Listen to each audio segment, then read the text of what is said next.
I'm Jason Williams. I'm an NBA player who played for the Kings and Heat during my career. I drew the defense and make a no-look pass to a free player. This was my style of playing when I was a player, and I charmed many fans as a magician on the court. However, my life up to that point was truly epic. I was kicked out of school or got kicked off from the team. Such a tumultuous life. Today, I'm going to look back a little bit on such a tumultuous life. On November 18, 1975, I was born in Belle, West Virginia. Ever since I was a little kid, basketball was all I cared about. My enthusiasm for it was just crazy. It was enough to make my parents nervous. Hey Will, come on, let's cut the crap. Mm, I'll make love to you. Dun dun dun. Stop dribbling in the house. Dun dun dun. Please don't do that again. It's driving me crazy.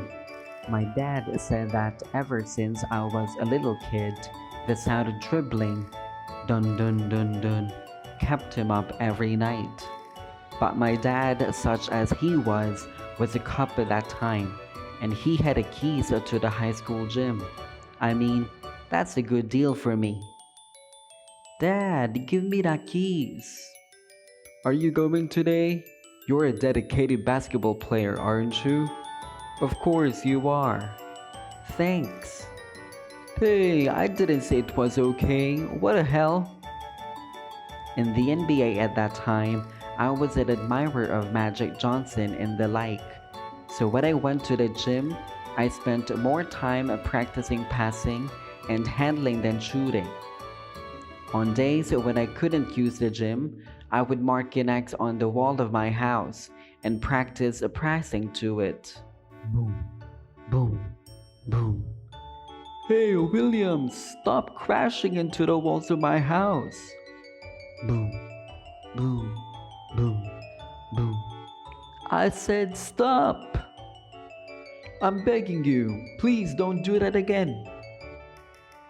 I've been practicing tricky passes like behind the back and no-look passes on both sides at the same time. I practice throwing them with more accuracy than a normal chest pass. And as I moved up to middle school and high school, I slowly started to unleash that technique. Hey, you know what? There's a player who can make some of the most amazing passes I've ever seen. Really? That's so exciting! Check it out. Look, Will, we all know you can make a great pass, but you're not allowed to use it during today's game, understood? Sir, well, it's all started. The high school basketball state finals. The highlight of today's game will be the various interlocking plays by Jay Will and Randy Moss. Oops, right off the bat, Jay Will is shaking the opponent with a tricky pass. Ah, that's so cool! It's like a street basketball. You're doing great, even though the coach said not to. I'm sorry, but I'm more confident in my throwing accuracy with this one. Thanks for matching me so well. What the hell is that? Hey, you, Williams. Look at that. This guy is Randy Moss. He was a classmate of mine in high school. Switched to football in college. It is a member of the NFL Hall of Fame. In his high school days, with such an unusual teammate, he ended up placing second in the state tournament and attracted the attention of many people with his unprecedentedly tricky style of play. Then he went to college. That's when I met a guy named Billy Donovan. He's a great coach who was later recruited by the NBA. When I was at the University of Florida, I was a starting PG under his tutelage, averaging 17.1 points and 6.7 assists per game. which was good enough to get me noticed as a promising player. But then one day, I'm found in possession of marijuana and got kicked out of the team. Hey, did you hear that? That player, I heard they found him marijuana. Oh man, that's too bad. He was a tricky and interesting player. That's true, but his game itself was too light. He was always trying to be cool. It can't be helped. I guess. I was forced to quit college right away, and everyone around me thought that I would never come back. Most importantly, I myself thought that my basketball career was over. A true moment of rock bottom. That's when Coach Donovan said to me, "You know what? We all hit a rock bottom before we get to that special place." I was saved by those words. I hadn't given up on my dream of making it to the NBA. And a short time later, I went to apologize to my parents and coach. And the next day, I was on the court again. From there, I practiced very hard. I continued to play with the Orlando Magic players and tried my best to catch the attention of scouts. In the day of the 1998 draft meeting, Sacramento Kings select Jason Williams. Whoa! We did it! I almost gave up on my dream once, but I finally got to be part of it. That same year, the Kings also brought in a diverse group of players. Chris Webber.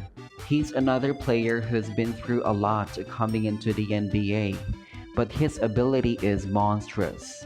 And Vlade Divac, who played for the Showtime Lakers. A diverse but somewhat unique group of players gathered in a rural Sacramento, including European shooter Peja Stojakovic. What the heck? The Kings are crazy this year. This is going to be a year worth watching. Yeah, they're gonna do it. Come on, Kings! And the Kings awoke throughout the season. The perennially underdog country team, said to be the most unpredictable NBA team of its time, made the playoffs in style. Well done, that was awesome. Unbelievable. Will, your passes are the best. It's unpredictable even for me. Really? Basketball should be fun, including for the crowd, and win. Oh, you're a rookie, you say? Of course I do. I'm one of the top 5 super rookies in uniform sales right now. Don't get cocky with me. And the team went on to make the playoffs for the second and third year in a row. It was also around this time that they unveiled the elbow pass, also known as the legendary pass. However, as the team became stronger, my own flashy style of play gradually earned me a reputation as a turnover-prone player or inconsistent PG, and I was left out of the team.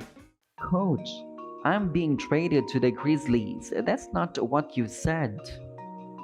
Will, I'm sorry. It's been decided. Your play was too risky. I hope you'll do well with the Grizzlies. I was transferred to the Grizzlies, who were a much weaker team than the Kings at that time, and I'm starting over with another weak team. Soon after I transferred, UB Brown took over as a head coach, and under his guidance, I gradually changed my playing style and my turnover dropped gradually. I developed into a player who could refrain from making tricky plays and play the best for the team. In 2005, my growth was rewarded. I moved to the Miami Heat and spent the season rubbing elbows with the big players of the time like Shaquille O'Neal and Dwayne Wade. I averaged 12.3 points and 4.9 assists, which was good enough. The Heat went to the NBA Finals for the first time as a team. Against Mavericks, They won a stunning four straight games to be crowned the first NBA champions in the team history. A short time later, I announced my retirement. Now I'm just taking it easy with my family. Maybe it's the behind the back, no look passes, the seemingly tricky and glamorous plays that often leave a lasting impression on me. But I simply love basketball more than anyone else. I just had more fun playing basketball than anyone else. You know, the kind of basketball that impresses the crowd and even the team, much less the opposing team. Maybe that's the kind of basketball I'm supposed to play. Ever since I discovered basketball, I've always been in a hurry to go back home. I thought, someone's practicing in a park in LA or New York right now. I had to practice too.